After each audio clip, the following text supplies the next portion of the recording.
Assalamualaikum warahmatullahi wabarakatuh. Selamat berjumpa kembali dalam seri kuliah hukum pidana pertemuan kedua. Kali ini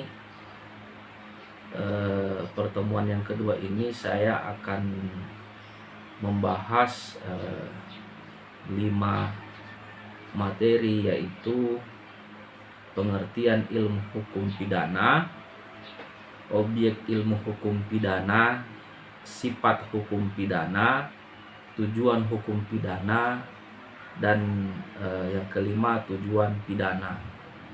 Nah, saudara-saudara sekalian, pada pertemuan yang pertama saya telah membahas tentang pidana dan hukum pidana. Nah, kali ini pertemuan kedua ini saya akan membahas terlebih dahulu tentang pengertian ilmu hukum pidana. Nah, ada 3 kata yang harus dijelaskan. Yang pertama itu adalah ilmu, yang kedua apa itu ilmu hukum, dan yang ketiga apa yang dimaksud dengan ilmu hukum pidana.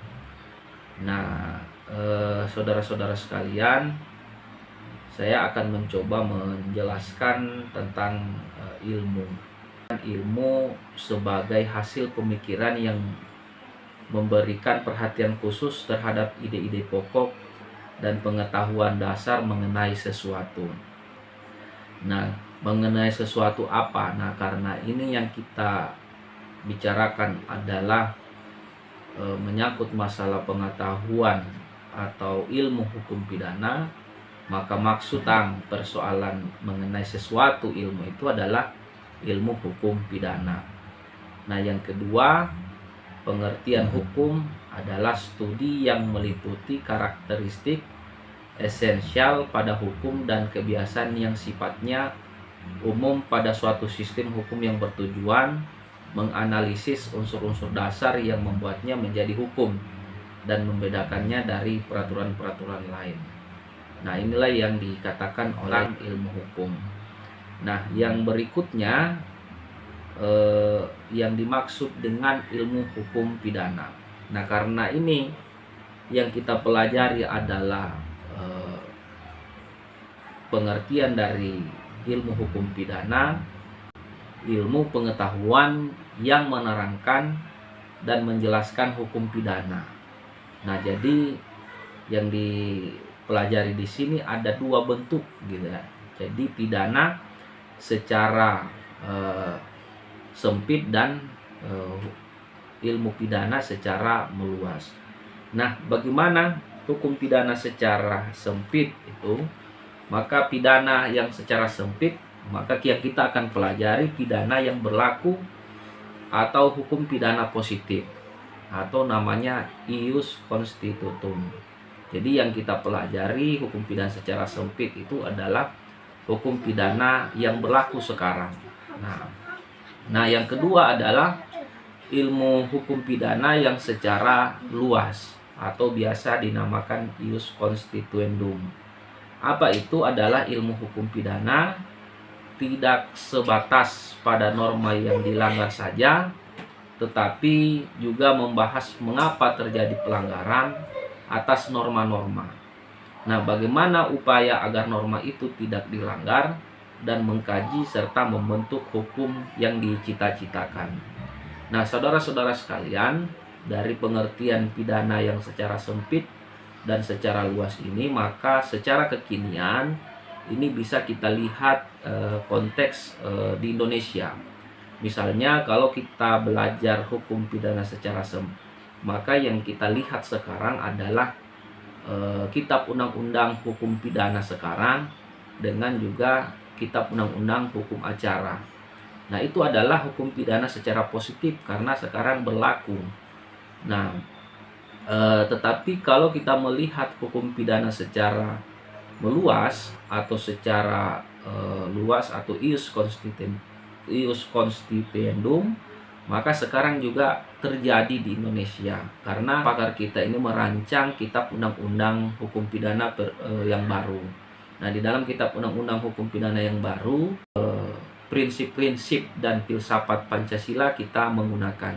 Karena kitab undang-undang sekarang yang berlaku pada saat ini masih prinsip-prinsip dari hukum kolonial, yakni Belanda sebagai warisan dari hukum kita. Demikian. Nah, itulah saudara-saudara dari pengertian ilmu hukum pidana. Jadi kita mempelajari hukum pidana, bisa kita mempelajari hukum pidana dalam arti sempit, dan juga kita bisa mempelajari hukum pidana secara luas. Nah, yang kedua, kita akan membahas tentang objek ilmu hukum pidana. Nah, apa saja objek dari kajian ilmu hukum pidana? Saya sudah katakan bahwa kitab undang-undang hukum pidana dari perspektif hukum positif itu yang sempit, itu juga bagian dari objek hukum pidana. Yang kedua, kitab undang-undang hukum acara pidana, dan yang ketiga adalah undang-undang pidana di luar kodifikasi atau KWP. Nah, undang-undang yang mengatur hukum pidana tetapi di luar KWP. Nah, biasanya dinamakan undang-undang administratif. Undang-undang administratif yang ada hubungannya dengan ketentuan pidana. Maka itu adalah bagian juga dari objek ilmu hukum pidana. Yang keempat adalah ketentuan pidana yang terdapat di dalam undang-undang lain. Nah, ini hampir sama dengan undang-undang di luar KWP, undang-undang yang di luar yang berhubungan dengan pidana. Jadi biasanya ada undang-undang yang mengatur tentang ketentuan-ketentuan pidana. Nah, tetapi kalau berdasarkan doktrin, maka undang-undang yang mengatur tentang hukum pidana atau ketentuan pidana itu cuma dua saja, adalah undang-undang dan juga peraturan daerah. Jadi ketentuan yang terakhir objek ilmu hukum pidana adalah ketentuan pidana yang terdapat di dalam peraturan daerah. Jadi tidak sembarang produk hukum itu diatur oleh undang-undang pidana atau ketentuan-ketentuan pidana. Nah, di Indonesia ada dua produk hukum yang bisa mengatur ketentuan tentang pidana. Yang pertama adalah undang-undang yang dibuat secara nasional. Yang kedua adalah ketentuan pidana dalam peraturan daerah. Selain itu tidak ada peraturan yang bisa mengatur tentang ketentuan-ketentuan pidana selain undang-undang dan peraturan daerah. Nah, baik, kita lanjutkan materi berikutnya, yakni sifat hukum pidana. Nah, saudara-saudara sekalian, kalau kita mempelajari pengantar ilmu hukum, maka ada pembagian sistem hukum, ada pembagian hukum. Nah, ada pembagian hukum secara hukum publik dan ada juga pembagian hukum dalam hukum privat. Nah, apa hukum privat itu? Hukum privat adalah hubungan antara individu dengan individu. Nah, kalau kita memperhatikan hubungan individu dengan individu, maka ciri-cirinya adalah, kalau kita memperhatikan, adalah hukum perdata dan sebagainya, gitu kan. Hukum agraria, hukum dagang, hukum bisnis, itu adalah hukum privat karena berhubungan antara individu dengan individu. Nah, ada juga berikutnya adalah sistem hukum publik. Nah, apa itu hukum publik? Hukum publik adalah hubungan antara individu dengan umum atau negara. Nah, ini kalau kita mau pidana, hukum pidana merupakan dari sistem hukum publik. Nah, hukum pidana digolongkan dalam hukum publik, yaitu mengatur hubungan antara negara dan perseorangan atau mengatur kepentingan umum. Jadi hukum pidana mengatur hubungan antara para individu sebagai anggota masyarakat dengan warga negara, sehingga merupakan bagian dari hukum publik. Nah, karena hukum pidana sebagian besar kaidah-kaidah dalam hukum pidana bersifat hukum publik, Nah, hukum pidana yang bersifat memiliki sanksi istimewa karena sifatnya yang keras dan melebihi sanksi dari bidang hukum lain. Dia berdiri sendiri dan kadangkala menciptakan kaidah hukum baru yang bersifat dan tujuannya berbeda dengan kaidah hukum yang telah ada. Nah, kenapa seperti itu? Karena hukum pidana yang membedakan dengan hukum lain karena hukum pidana mempunyai sanksi yaitu penjara. Nah, sehingga penggunaan hukum pidana memang harus berhati-hati. Nah, nanti kini sanksi yang istimewa. Nah, sanksi yang istimewanya itu adalah penjara. Nah, sehingga dalam penggunaan hukum pidana selalu dikatakan penggunaan hukum pidana bersifat ultimum remedium atau obat terakhir yang bisa digunakan setelah hukum-hukum yang lain dijalankan. Nah, itulah yang mengapa hukum pidana itu merupakan sesuatu yang harus kita berhati-hati dalam hal menggunakan hukum pidana. Nah, baik, kita kembali lagi pada materi berikutnya adalah tujuan hukum pidana. Nah, saudara sekalian, pada prinsipnya sesuai dengan sifat hukum pidana sebagai hukum publik, tujuan pokok diadakannya hukum pidana ialah melindungi kepentingan-kepentingan masyarakat sebagai suatu kolektivitas dari perbuatan-perbuatan yang mengancamnya atau bahkan merugikannya, baik itu datang dari perseorangan maupun sekelompok orang, suatu organisasi, berbagai kepentingan bersifat kemasyarakatan tersebut, antara lain adalah ketentraman, ketenangan, dan ketertiban dalam kehidupan bersama-sama. Jadi sebenarnya hukum pidana itu adalah memberikan perlindungan kepada masyarakat.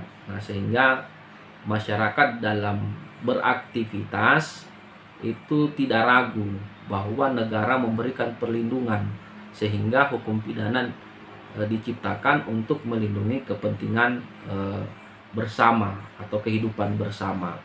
Nah, itulah tujuan dari hukum pidana. Nah, dalam perspektif teori tentang aliran-aliran pemikiran hukum pidana, nah, ada 3 konsep mengenai tujuan diadakannya hukum pidana aliran klasik. Nah, aliran klasik ini dia menitik beratkan pada perbuatan pelaku kejahatan atau dat atau perbuatannya. Nah, apa maksudnya? Sepanjang dalam realitas terdapat orang yang melakukan tindak pidana, maka orang tersebut harus dijatuhi sanksi pidana tanpa melihat latar belakang dan motivasi yang mendorongnya melakukan tindak pidana. Nah, maksudnya jika misalnya masyarakat melakukan perbuatan itu, maka aliran klasik ini dia tidak melihat dia melakukan tindak pidana itu karena ada pertimbangan lain, misalnya pertimbangan ekonomi dan sebagainya. Nah, karena orang ini negara telah memberikan membuat undang-undang, sehingga masyarakat harus mentaati. Nah, kalau masyarakat tidak mentaati, maka sehingga aliran klasik mengatakan aliran klasik ini mengatakan bahwa dia telah melakukan perbuatan. Jadi dia tidak melihat orangnya, siapa orang itu, tetapi yang dia lihat dari aliran klasik ini adalah perbuatannya. Jadi perbuatan yang dilarang. Nah, itulah sehingga dia harus dipidana karena dia melakukan perbuatan yang dilarang dari undang-undang yang telah dibuat oleh pemerintah. Nah, menitik beratkan kepada kepastian hukum. Nah, tujuan hukum itu ada 3. Pertama adalah tujuan hukum bersifat keadilan, yang kedua bersifat kemanfaatan, dan yang ketiga adalah bersifat kepastian.